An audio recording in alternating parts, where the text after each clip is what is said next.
Fuera na principio del clase para na elementaria y secundaria, esperanzado también principia el clase este mes na diferentes mga kolehiyo y universidad na syudad.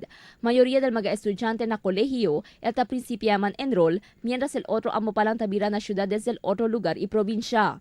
Por eso, Aviso de Land Transportation Franchising and Regulatory Board o Ltfrb na mag-estudyante para Escuhi Onde Sila Munta bus y vehículo. Este después el serie de banggaan y accidente onde de más reciente ya queda envuelto el un bus de Lisa May. Según con el legal officer del Ltfrb, Julwahap Amilusin, debe mirar sin buen condición el vehículo y bus. If hindi si roadworthy, no, karag-karag ya, numaya si subi ali.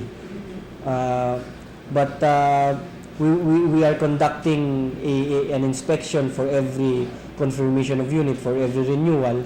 So rest assured that the public utility vehicles in Zamboanga City are all roadworthy. Fuera na kondisyon del vehículo, asegura también que na buen kondisyon el de este chofer.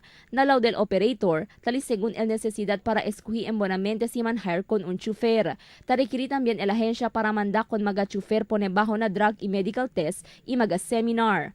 Selection of drivers, no? Mas bueno siguro si pwede kita mira con el driver bonamente.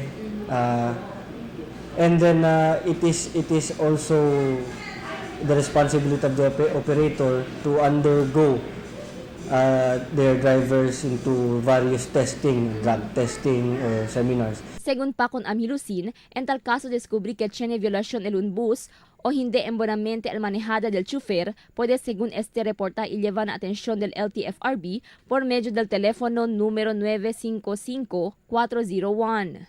Crystal Almonía, Dateline Zamboanga.